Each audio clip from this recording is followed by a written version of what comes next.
Dear students, ഇന്നത്തെ ഒരു വീഡിയോയിൽ നമ്മൾ കഴിഞ്ഞ വീഡിയോൻ്റെ കണ്ടിന്യൂഷനാണ് പോകുന്നത്. ഹാമേഴ്സ് എന്ന ടോപ്പിക്കിലെ കുറച്ച് കാര്യങ്ങളാണ്. അപ്പോൾ നമ്മൾ ഏതൊക്കെ ഹാമേഴ്സ് ഉണ്ടെന്ന് പറഞ്ഞിട്ടുണ്ടായിരുന്നു. ഫിറ്റിംഗ് ഷോപ്പിൽ യൂസ് ചെയ്യുന്ന പ്രധാനപ്പെട്ട ഹാമേഴ്സാണ് ball peen hammer, cross peen hammer, straight peen hammer, sledge hammer, soft hammer. ഇതിൽ ബോൾ പീൻ ഹാമറിനെ കുറിച്ച് നമ്മൾ കഴിഞ്ഞ വീഡിയോയിൽ പറഞ്ഞിട്ടുണ്ടായിരുന്നു. അടുത്തൊരു ഹാമറാണ് ക്രോസ് പീൻ ഹാമർ. നമുക്ക് ഫസ്റ്റ് പോയിന്റ് വായിക്കാം.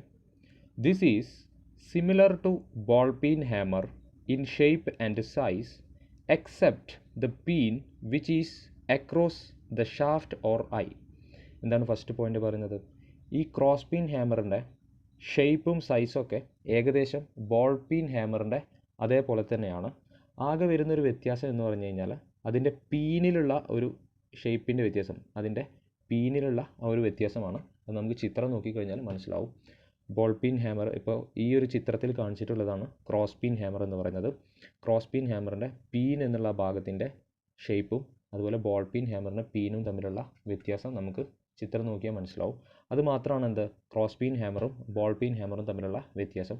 ബാക്കി എല്ലാ കാര്യങ്ങളും എന്താണ് ഏകദേശം തുല്യമാണ്. ഹാൻഡിലാണെങ്കിലും താഴെയുള്ള ഭാഗമാണെങ്കിലും ചീക്കാണെങ്കിലൊക്കെ എന്താണ് ബോൾ പീൻ ഹാമറും ക്രോസ് പീൻ ഹാമറും ഒരേ ഷേപ്പാണ്.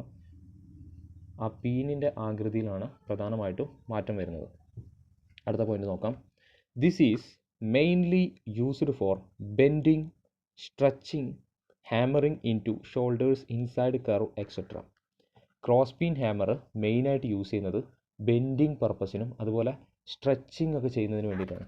എന്തെങ്കിലും ഒരു പദാർത്ഥം ബെൻഡ് ചെയ്യുന്നത്, ഏതെങ്കിലും ഒരു മെറ്റീരിയലിനെ അടിച്ചിട്ട് ബെൻഡ് ചെയ്യുന്നതിനും അതുപോലെ ബെൻഡ് ആയിട്ടുള്ളൊരു മെറ്റീരിയലിനെ സ്ട്രെച്ച് ചെയ്യുന്നതിനൊക്കെയാണ് എന്ത് ക്രോസ് പീൻ ഹാമർ പ്രധാനമായിട്ടും ഉപയോഗിക്കുന്നത്. അടുത്ത പോയിന്റ് നോക്കാം. The size varies from 0.22 to 0.91 kg. എന്താണ് പറയുന്നത്? ക്രോസ് പീൻ ഹാമറിൻ്റെ സൈസ് എന്ന് പറയുന്നത് ഏകദേശം 220 ഗ്രാം മുതൽ 910 ഗ്രാം വരെയാണ് ഉള്ളത്. ഇതിൻ്റെ ഇടയിലാണ് ക്രോസ് പീൻ ഹാമറിൻ്റെ സൈസ് വരുന്നത്. അപ്പോൾ ഇതാണ് cross peen hammer. Ball peen ഹാമറിനെ പോലെ തന്നെയാണ് ഏകദേശം ഇതിൻ്റെ ഷേപ്പും കാര്യങ്ങളും വരുന്നത്. വരുന്ന മാറ്റം എന്ന് പറഞ്ഞു കഴിഞ്ഞാൽ അതിൻ്റെ പീനിൻ്റെ ഷേപ്പിലുണ്ടാകുന്ന ചെറിയ മാറ്റമാണ് ഇത് തമ്മിലുള്ള വ്യത്യാസം. ഹാൻഡിൽ ആയിക്കോട്ടെ, ചീക്ക് ആയിക്കോട്ടെ, ഫേസ് എന്നിവയൊക്കെ എന്താണ് എല്ലാതും ഒരേ ഒരു പോലെ തന്നെയാണ് വരുന്നത്. ഇത് ക്രോസ് പീൻ ഹാമറിൻ്റെ ഡ്രോയിങ് ആണ്. ഇപ്പോൾ ഇതിൽ നമ്മൾ നോക്കിക്കഴിഞ്ഞാൽ ഇതിൻ്റെ ഭാഗങ്ങൾ കാണാൻ പറ്റും. മേലുള്ള ആ ഭാഗത്തിൻ്റെ പേരാണ് ക്രോസ് പീൻ. പിന്നെ ഇവിടെ നോക്കിക്കഴിഞ്ഞാൽ ഐ എന്നുള്ള ഒരു ഭാഗം കാണാൻ പറ്റും. പിന്നെ സെൻറ്ററിൽ ചീക്ക് എന്നുള്ളൊരു ഭാഗമുണ്ട്. താഴെയുള്ള ഭാഗമാണ് ഫേസ് എന്ന് പറയുന്നത്. പിന്നെ നമുക്ക് ഹാൻഡിൽ കാണാൻ സാധിക്കും. ഈ ചീക്ക് എന്ന ഭാഗത്തിലാണ് ഹാമറിൻ്റെ വെയിറ്റും കാര്യങ്ങളൊക്കെ സൂചിപ്പിക്കുന്നത്. അതുപോലെ ക്രോസ് പീൻ എന്നുള്ള ആ ഭാഗം ഉപയോഗിച്ചിട്ടാണ് നമ്മൾ എന്ത് ചെയ്യുന്നത്, ഇതിൻ്റെ സ്പെഷ്യൽ വർക്കും കാര്യങ്ങളും, അതായത് ബെൻഡിങ്ങും സ്ട്രെച്ചിങ് വർക്കുകളും കാര്യങ്ങളൊക്കെ ഈ ക്രോസ് പീൻ ഉപയോഗിച്ചിട്ടാണ് ചെയ്യുന്നത്. ഇനി അടുത്തൊരു ഹാമർ നോക്കാം. Straight peen hammer. അടുത്ത ഹാമറാണ് straight peen hammer. First point അതിലെന്താ നോക്കാം. This hammer has a peen straight with the shaft that is parallel to the axis of the shaft. എന്താണ് പറയുന്നത്? സ്ട്രെയിറ്റ് പീൻ ഹാമറിൻ്റെ പീൻ എന്തായിരിക്കും? ഷാഫ്റ്റിൻ്റെ ആക്സിസിന് പാരലലായിട്ടാവും ഉണ്ടായിരിക്കുക.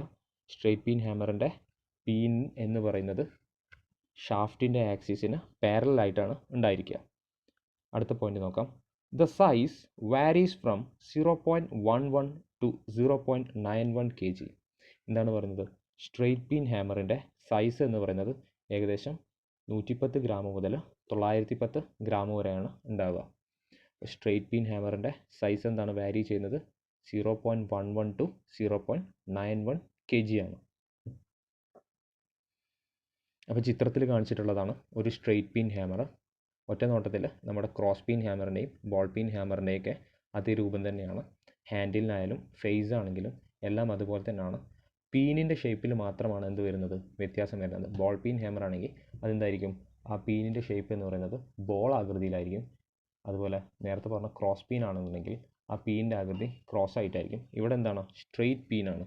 ഷാഫ്റ്റിൻ്റെ ആക്സിസിന് പാരലലായിട്ടായിരിക്കും ഈ സ്ട്രെയിറ്റ് പീൻ ഹാമറിൻ്റെ പീൻ ഉണ്ടായിരിക്കുക. ചിത്രം നോക്കിക്കഴിഞ്ഞാൽ നമുക്ക് കൃത്യമായിട്ട് മനസ്സിലാവുന്നതാണ്. അടുത്തൊരു ഹാമറാണ് സ്ലെഡ്ജ് ഹാമർ. നമ്മളെല്ലാവരും വളരെയധികം കണ്ടിട്ടുള്ളൊരു ഹാമറാണ് സ്ലെഡ്ജ് ഹാമർ എന്ന് പറയുന്നത്. നമുക്ക് ഫസ്റ്റ് പോയിന്റ് നോക്കാം. Sledge hammer is a tool with a large flat often metal head attached to a long handle. എന്താണ് പറയുന്നത്? സ്ലെഡ്ജ് ഹാമർ എന്ന് പറഞ്ഞു കഴിഞ്ഞാൽ ഒരു ഫ്ലാറ്റ് ആയിട്ടുള്ള മെറ്റൽ ഹെഡ് ആയിരിക്കും. നേരത്തെ പറഞ്ഞ പോലെ ബോൾ പീൻ ഹാമറിനെ പോലെ ബോളായിട്ടുള്ള പീനോ അല്ലെങ്കിൽ ക്രോസ് പീനിനെ പോലെ ക്രോസ് ആയിട്ടുള്ള പീനോ ഒന്നും ആയിരിക്കില്ല. ഫ്ലാറ്റ് ആയിട്ടുള്ള വലിയ ഫ്ലാറ്റ് ആയിട്ടുള്ള മെറ്റൽ ഹെഡ് ആയിരിക്കും എന്തിനുണ്ടായിരിക്കുക? സ്ലെഡ്ജ് ഹാമറിനുണ്ടായിരിക്കുക. അതുകൂടാതെ സ്ലെഡ്ജ് ഹാമറിൻ്റെ ഹാൻഡിൽ എന്ന് പറയുന്നത് കുറച്ച് നീളം കൂടുതലായിരിക്കും. മറ്റു ഹാൻഡിലുകളെ അപേക്ഷിച്ച് സ്ലെഡ്ജ് ഹാമറിൻ്റെ ഹാൻഡിൽ എന്ന് പറയുന്നത് വളരെയധികം നീളത്തിലായിരിക്കും കൊടുത്തിട്ടുണ്ടായിരിക്കുക. അടുത്ത പോയിന്റ് നോക്കാം. The long handle combined with a heavy head allows the sledgehammer to gather momentum during a swing and apply a large force compared to hammers designed to drive nails. എന്താണ് പറയുന്നത്? ഈ sledge ഹാമറിൻ്റെ ഈ നീളം കൂടിയ handle കൊടുക്കാനുള്ള കാരണം എന്ന് പറഞ്ഞു കഴിഞ്ഞാൽ അതിൻ്റെ സ്ലെഡ്ജിൻ്റെ ആ മെറ്റൽ ഭാഗത്തിന് നല്ല വെയിറ്റ് ഉണ്ടായിരിക്കും. അപ്പോൾ നല്ല അടിക്കുമ്പോൾ നല്ല ഫോഴ്സ് നല്ല മൊമെൻറ്റം കിട്ടുന്നതിന് വേണ്ടിയിട്ടാണ് ആ ഹാൻഡിൽ എന്ത് ചെയ്യുന്നത്? വളരെയധികം നീളത്തിൽ കൊടുക്കുന്നത്. അപ്പോൾ ഈ ചിത്രത്തിൽ കാണിച്ചിട്ടുള്ള ഹാമറാണ് സ്ലെഡ്ജ് ഹാമർ എന്ന് പറയുന്നത്.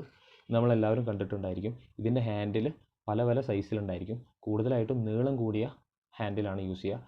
എക്സാമ്പിളായിട്ട് പറഞ്ഞാൽ നമ്മൾ ഈ പാറ പൊട്ടിക്കുന്ന ആൾക്കാരൊക്കെ യൂസ് ചെയ്യുന്ന ഹാമർ കണ്ടിട്ടുണ്ടായിരിക്കും. അത് സ്ലെഡ്ജ് ഹാമറാണ്. അതിൻ്റെ ഹാൻഡിൽ എന്ന് പറയുന്നത് വളരെയധികം നീളത്തിലായിരിക്കും. അടിക്കുമ്പോൾ നല്ല മൊമെൻറ്റം കിട്ടുന്നതിന് കൂടുതൽ ഫോഴ്സിൽ അടിക്കാൻ സാധിക്കുന്നതിന് വേണ്ടിയിട്ടാണ് ഇതിൻ്റെ ഹാൻഡിൽ അത്യാവശ്യം നീളത്തിൽ കൊടുക്കുന്നത്. ഇനി അടുത്ത ഹാമറാണ് soft hammer. Where is necessary to strike metal a blow with the minimum damage to the surface, a soft hammer called mallet is used. Soft hammer എന്ന് പറഞ്ഞാൽ ചിലപ്പോൾ നമുക്ക് ചില മെറ്റീരിയൽസിനെ അടിച്ചു കഴിഞ്ഞാൽ, അതായത് ബോൾ പീൻ ഹാമർ അല്ലെങ്കിൽ ക്രോസ് പീൻ ഹാമർ പോലുള്ള മെറ്റൽ കൊണ്ടുള്ള ഹാമർ കൊണ്ട് അടിച്ചു കഴിഞ്ഞാൽ ആ മെറ്റീരിയലിന് എന്ത് സംഭവിക്കാം? കേടുപാടുകൾ സംഭവിക്കാം. അപ്പോൾ നമുക്ക് ചിലപ്പോൾ പതുക്കെ അടിക്കേണ്ട സാഹചര്യങ്ങൾ വരും. അപ്പോൾ ആ മെറ്റീരിയലിന് കേടുപാടുകൾ കൂടാതെയും ആ മെറ്റീരിയലിൽ പാടുകൾ വീഴാതെയും അടിക്കണമെന്നുണ്ടെങ്കിൽ നമ്മൾ സോഫ്റ്റ് ഹാമേഴ്സാണ് യൂസ് ചെയ്യുക. സോഫ്റ്റ് ഹാമേഴ്സിനെ വിളിക്കുന്ന പേരാണ് മാലറ്റ് എന്ന് പറയുന്നത്. മാലറ്റ് എന്ന് പറയുന്നത് സോഫ്റ്റ് ഹാമേഴ്സിന് എക്സാമ്പിളാണ്. അപ്പോൾ അടുത്ത പോയിന്റ് നോക്കാം. They are made of hard rubber, copper, brass, lead or most commonly of wood. Soft hammers ഉണ്ടാക്കുന്നത് ഹാർഡ് റബ്ബറിൻ്റെ റബ്ബർ കൊണ്ടോ അല്ലെങ്കിൽ കോപ്പർ കൊണ്ടോ അല്ലെങ്കിൽ ബ്രാസ് കൊണ്ടോ അല്ലെങ്കിൽ ലെഡ് കൊണ്ടോ അല്ലെങ്കിൽ മരം കൊണ്ടൊക്കെയാണ് എന്തുണ്ടാവുക? സോഫ്റ്റ് ഹാമേഴ്സ് ഉണ്ടാവുക. അപ്പോൾ എക്സാമ്പിളായിട്ട് നമ്മൾ ആശാരിമാരുടെ വർക്ക്, കാർപ്പൻട്രി വർക്കിലൊക്കെ നമ്മൾ മാലറ്റ്, വുഡ് കൊണ്ടുള്ള മാലറ്റാണ് യൂസ് ചെയ്യുക. അവിടെ മെറ്റൽ കൊണ്ടുള്ള ഹാമർ കൊണ്ട് മരത്തിനെ സ്ട്രൈക്ക് ചെയ്താൽ അല്ലെങ്കിൽ മരത്തിന് അടിച്ചു കഴിഞ്ഞാൽ മരത്തിന് എന്തുണ്ടാവും? കേടുപാടുകൾ സംഭവിക്കാനും പാടുകൾ വീഴാനുള്ള ചാൻസ് ഉണ്ട്. അതുപോലെ തന്നെ ഷീറ്റ് മെറ്റൽ വർക്ക്ഷോപ്പിലൊക്കെ നമ്മൾ റബ്ബറിൻ്റെ മാലറ്റും ഫൈബർ മാലറ്റുകളൊക്കെയാണ് യൂസ് ചെയ്യുന്നത്. ഇത് യൂസ് ചെയ്യുന്നത് എന്തുകൊണ്ടാണെന്ന് വെച്ചാൽ ഷീറ്റ് മെറ്റലിൽ നമ്മൾ മെറ്റൽ ഹാമർ വെച്ചിട്ട് സ്ട്രൈക്ക് ചെയ്ത് കഴിഞ്ഞാൽ അവിടെ ആ മെറ്റീരിയലിന് കേടുപാടുകൾ സംഭവിക്കാനും അതിന് മാർക്കിംഗ് ഒക്കെ വീഴാനുള്ള സാധ്യത ഉണ്ട്. അത് ഒഴിവാക്കുന്നതിന് വേണ്ടിയിട്ടാണ് സോഫ്റ്റ് ഹാമേഴ്സ് യൂസ് ചെയ്യുന്നത്. ഇപ്പോൾ ചിത്രത്തിൽ കാണിച്ചിട്ടുള്ളത് ഒരു സോഫ്റ്റ് ഹാമറിന് എക്സാമ്പിളാണ്. ഇപ്പോൾ ഇവിടെ നിങ്ങൾ നോക്കിയാൽ നിങ്ങൾക്ക് മനസ്സിലാവും. ഇതിൻ്റെ ഒരു സൈഡിൽ റബ്ബറിൻ്റെ ഒരു സൈഡിൽ എന്ത് ചെയ്തിട്ടുണ്ട്? ഒരു ഫൈബർ കോട്ടിങ് പോലത്തെ മെറ്റീരിയൽ കൊണ്ടാണ് ഉണ്ടാക്കിയിട്ടുള്ളത്. അപ്പോൾ ഇത്തരം ഹാമേഴ്സ് യൂസ് ചെയ്യുന്നത് എന്താ വെച്ചാൽ സോഫ്റ്റായിട്ട് അടിക്കുന്നതിന് വേണ്ടിയാണ്. അതായത് മെറ്റീരിയലിന് കേടുപാടുകൾ സംഭവിക്കാതെ സ്ട്രൈക്ക് ചെയ്യുന്നതിന് വേണ്ടിയിട്ടാണ് സോഫ്റ്റ് ഹാമേഴ്സ് യൂസ് ചെയ്യുന്നത്. ഇപ്പോൾ നിങ്ങൾ ചിത്രത്തിൽ കാണുന്നത് ഒരു വൈറ്റ് റബ്ബർ മാലറ്റാണ്. അപ്പോൾ ആ വൈറ്റ് കളറിൽ കാണുന്നത് റബ്ബർ മെറ്റീരിയലാണ്. ഈ റബ്ബർ മെറ്റീരിയൽ ബാക്കിയെല്ലാം സെയിം ആണ്. ഹാൻഡിൽ ഉണ്ടായിരിക്കും. റബ്ബർ മെറ്റീരിയൽ യൂസ് ചെയ്യുന്നത് ഈ ഹാമേഴ്സ് യൂസ് ചെയ്യുന്നതും അതുപോലെ തന്നെ സോഫ്റ്റ് മെറ്റീരിയൽസ് സ്ട്രൈക്ക് ചെയ്യുന്നതിന് വേണ്ടിയിട്ടാണ് റബ്ബർ മാലറ്റ് യൂസ് ചെയ്യുന്നത്. ചിത്രത്തിൽ കാണിച്ചിരിക്കുന്നത് ഒരു വൈറ്റ് റബ്ബർ മാലറ്റാണ്. ഇപ്പോൾ നിങ്ങൾ ചിത്രത്തിൽ കാണുന്നത് ഒരു വുഡൻ മാലറ്റാണ്. നമ്മുടെ ആശാരിമാരുടെ വർക്കുകളും കാര്യത്തിലൊക്കെ നമ്മൾ വുഡൻ മാലറ്റാണ് യൂസ് ചെയ്യുന്നത്. മരം കൊണ്ടുണ്ടാക്കിയിട്ടുള്ള മാലറ്റാണിത്. മരപ്പണികളും കാര്യങ്ങളും വരുമ്പോഴൊക്കെ ഇത്തരം മാലറ്റുകളാണ് യൂസ് ചെയ്യുക. മെറ്റൽ ഹാമേഴ്സ് യൂസ് ചെയ്ത് കഴിഞ്ഞാൽ എന്തുണ്ടായിരിക്കും, സ്ട്രൈക്കിങ്ങും മാർക്കിങ്ങും ബെൻഡിങ്ങും ഒക്കെ വരാനുള്ള സാധ്യതയുണ്ട്. അപ്പോൾ ഇത് ഒഴിവാക്കുന്നതിന് വേണ്ടിയിട്ടാണ് സോഫ്റ്റ് ഹാമേഴ്സ് യൂസ് ചെയ്യുന്നത്. അപ്പോൾ ഹാമർ എന്നുള്ള ടോപ്പിക്കിൽ നമ്മൾ പ്രധാനമായിട്ടും പറഞ്ഞത് ball peen hammer, cross peen hammer, mallet, straight peen hammer, sludge hammer, ഇതൊക്കെയാണ് എന്ത് നമ്മുടെ വർക്ക്ഷോപ്പിൽ യൂസ് ചെയ്യുന്ന പ്രധാനപ്പെട്ട മാലറ്റുകൾ, ഹാമേഴ്സ് അഥവാ ചുറ്റിക എന്ന് പറയുന്നത്. ഓരോ ചുറ്റികയ്ക്കും എന്തുണ്ട്, അതിൻ്റേതായ പർപ്പസ് ഉണ്ട്. അപ്പോൾ ഓരോ ചുറ്റികയ്ക്കും അതിൻ്റേതായ പർപ്പസ് ഉണ്ട്. ആ പർപ്പസിനനുസരിച്ചിട്ട് വേണം ഓരോ ചുറ്റികയും യൂസ് ചെയ്യാൻ. എന്ന് കഴിഞ്ഞാൽ നമുക്ക് ഒരു വർക്ക് മാക്സിമം അക്യുറസിയോടുകൂടി, മാക്സിമം ഫിനിഷിങ്ങോട് കൂടിയിട്ട് കാര്യങ്ങൾ ചെയ്യാൻ പറ്റുള്ളൂ. അതായത് എക്സാമ്പിളായിട്ട് മാലറ്റ് യൂസ് ചെയ്യുന്ന സ്ഥലത്ത് നമ്മൾ സ്ലഡ്ജ് ഹാമർ യൂസ് ചെയ്ത് കഴിഞ്ഞാൽ അതെന്തായിരിക്കില്ല, ഫലപ്രദമായിരിക്കില്ല. നേരെ തിരിച്ചും അതുപോലെ ആയിരിക്കും. നമുക്കൊരിക്കലും സ്ലഡ്ജ് ഹാമർ യൂസ് ചെയ്യേണ്ട സ്ഥലത്ത് മാലറ്റ് കൊണ്ട് ഒന്നും ചെയ്യാൻ സാധിക്കില്ല. അപ്പോൾ ഓരോ ഹാമറിനും എന്തുണ്ട്, അതിൻ്റേതായ സവിശേഷതകളുണ്ട്.